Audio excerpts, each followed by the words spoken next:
болон хаа сайгүй майхантай байж идэг. Яадгийн алдсан амьдарч болохооргүй хил дамнаад алхаад орж ирдэг.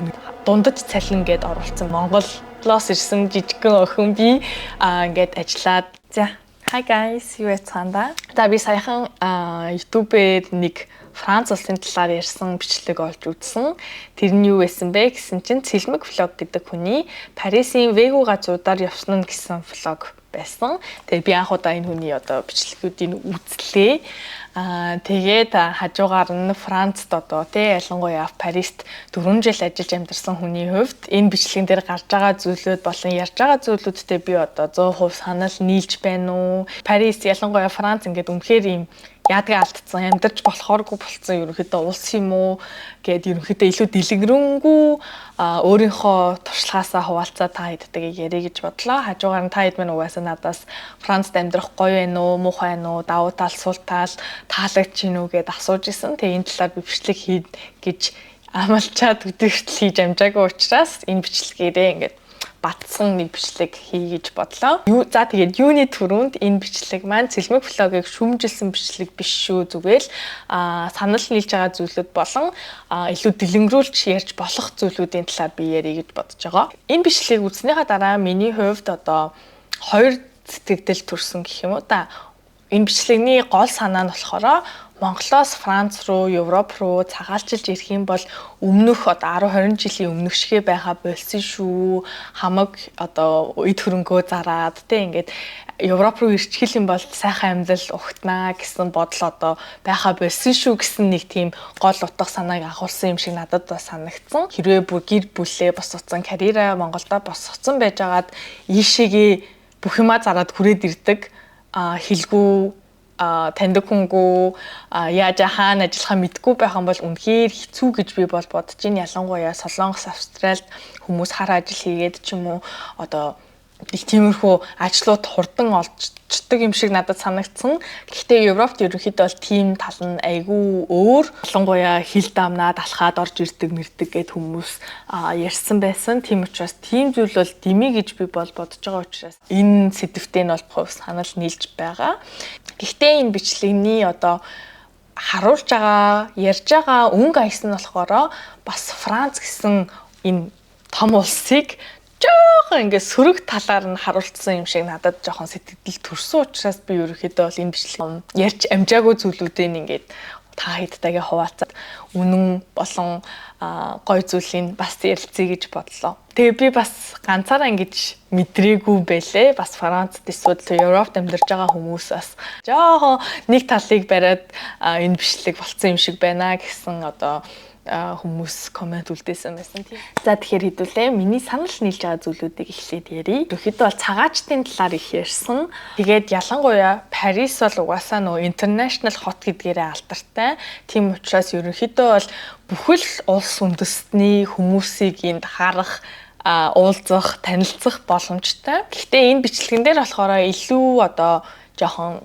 амар талыг харуулсан юм шиг надад бол санагдсан. Хэрвээ Францд ирээд Парист олон жил амьдрах юм бол угаасаа аль гудамжаар явах, хаагуур явахгүй байх гэдгийг ерөнхийдөө бол өөрөө мэдээд эхэлдэг. Жишээ нь энэ мапн дээр харагдаж байгаачлан энэ улаан цэгтэй газрууд нь болохоор ер нь бити яваа, дими гэсэн газрууд байгаа. Яагаад гэвэл илүү аюултай илүү тэр яг Цэлмэг влогийн харуулсан хэсгүүд ахгүй юу. Тийм учраас яг энэ газруудаар явахгүй байх юм бол хамаагүй lively, хамаагүй гоё ингээд алхаад шүн орой байна уу, өдөр байна уу хамаагүй алхаад явах боломжтой хүмүүс байнгын ингээд гудамжинд хэрэлддэг биш те. Ерөнхийдөө яг л кинон дээр гардаг шиг чинь гэхдээ of course том л хот болсон хойно сайнтай муутай газрууд бол зөндөө байгаа. Парисын бүх газар тийм биш шүү гэж би бол хэлий. Цэлмэг влогч гэсэн тэгж хэлсэн.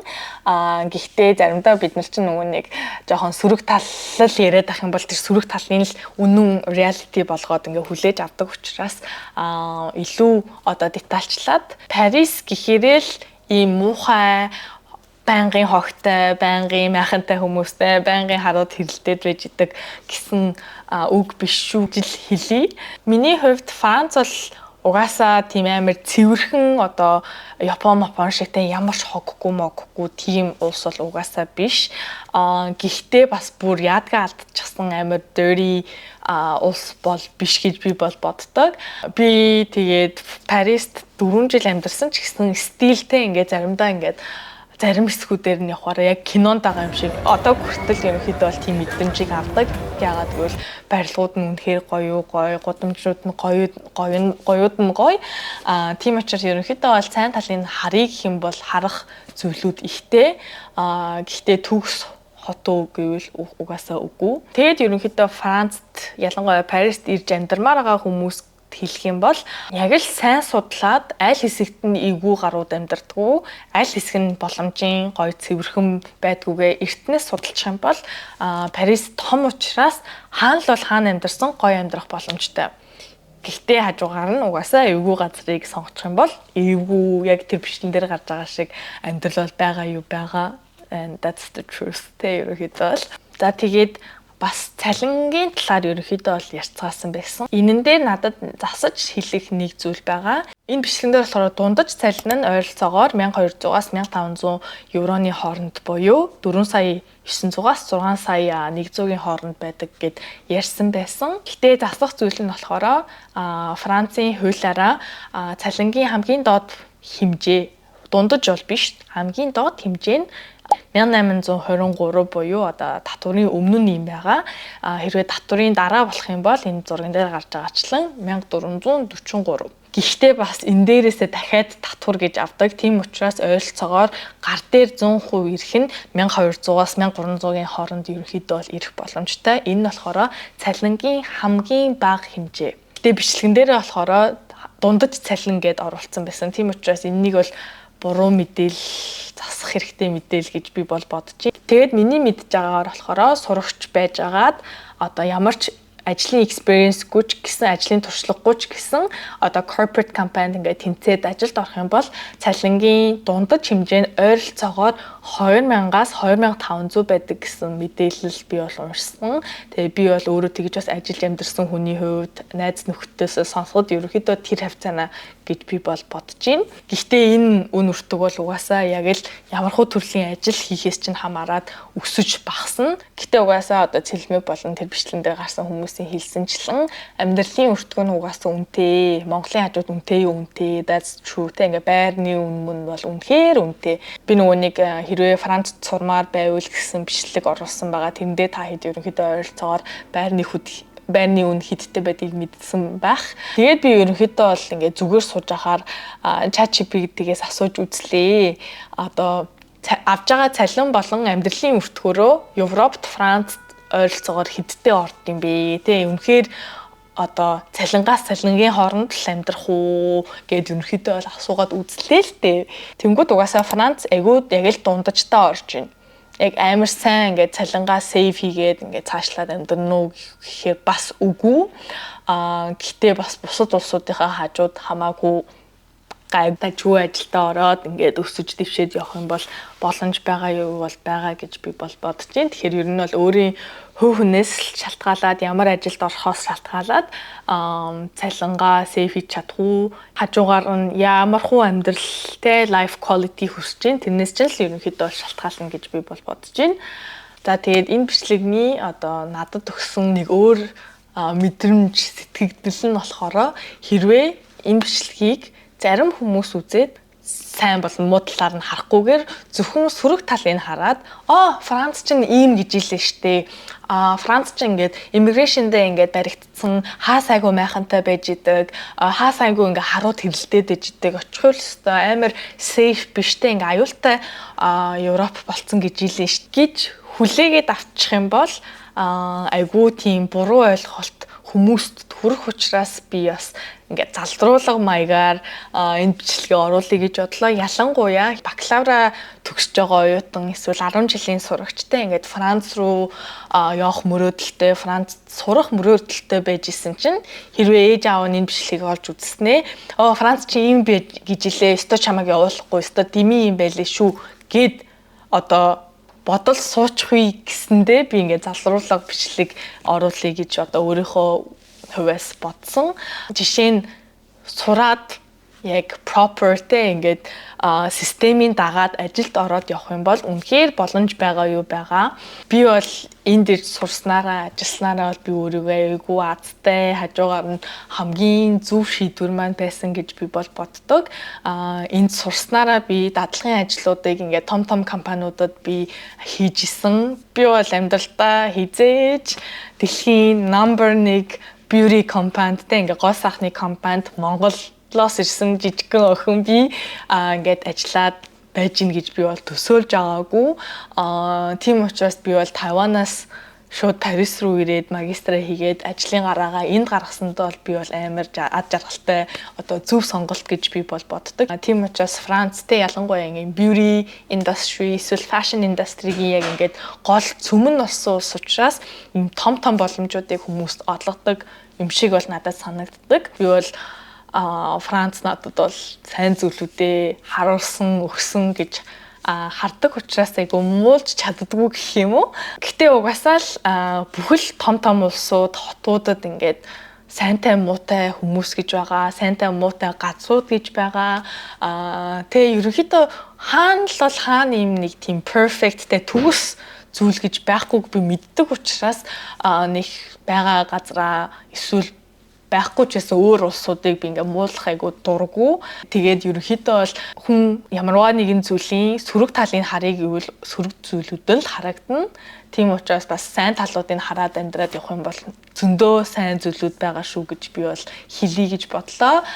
Тэгээ хажуугаар нь угаасаа ингээд Франц чинь health care буюу тэ эрүүл мэндийн салбараараа айгу сайн гэдгээрээ алдартай, work life balance-араа айгу сайн гэдгээрээ алдартай. Ер нь бол Европ тэрүүгээрээ алдартай. Жишээ нь жилдээ 30-аас 35 хоногийн одоо цалинтай амралттай. Аз Америктэй харьцуулах юм бол 2 дахин их. Тэрийгээ дагаад хүмүүс айгүй их аялцгаадаг. Жишээ нь манай L'Oreal компанид бол 8 сард хинч бараг ажилдаггүй байсан. Бүгдээрээ ингээд амралтаа аваа яваад өчтдөг. Тэнгүүд би тэр хот руу ч гэсэн явсан, би тэр улс руу явсан гээл 9 сард буцаж хурж ирцгээдэг. Тийм учраас энэ соёлын нэг тийм гоё зүйл сургадаг юм шиг надад бол санагдсан. Би бол өмнө нь хизээч ингээл байнгын аялж маялал явдаг хүүхэд бол байгаагүй угаасаа оюутан ч байсан. Гэхдээ Европт ирснээрээ нэг тийм ажил амьдралын балансыг бас сурсан гэх юм уу та. Тэгээ дахиад нэг давуу тал гэх юм бол би Францд ирснээрээ айгүй тийм нүд нэгдсэн гэж би бол боддог. Яагаад гэвэл том гоё музейнүүдтэй одоо өөрсдийн өв соёлоо хадгалсан ч юм уу, эсвэл ингээ гоё art exhibition-ууд их болдог ч юм уу, тэ ивентүүд их болдог гэд. Ерөнхийдөө бол айгүй тийм үзэж харах, сонсох зүйлүүд айгүй ихтэй улс. Тийм учраас тэрийгээ дагаад би ингээ олон ийм арт exhibition руу музей руу яваад юм үзэх тусанд ингээд ингээд юм мэдрэмж аваад тэ ингээ гоё юм хараад ингээ айгүй тийм хүний нүдийг нээж өгдөг юм шиг бол санагддаг. Тэр тал дээрээ би бол Европыг айгүй сайн гэж би бол боддог. За тэгээ том улс болсон сайн муу талууд бол бас байгаа. Жишээ нь ингээ хурдан ярих юм бол бичиг цаасны ажил айгүй удаан явагддаг, хүн сурталтай, аюу сурталтай. Франц хэлгүй бол амьдрал чинь жоохон хэцүү байх уу байна. Яагаад гэвэл те жишээ найзуудтай болоход жоохон хэцүү байж болно. Эсвэл бичиг цаасны ажиллаа хийхэд Франц хэлгүй бол хэцүү байж болно гэд. Ерөнхийдөө бол нэг тийм лимит бол байдаг нь үнэн. Гэхдээ яг энэ зүйлүүдийг би бол хаач очсон бид нэр туулна гэж би бол боддог. Монгол ч гэсэн бичиг цаасны ажил хүн сурталтай, аюу сурталтай.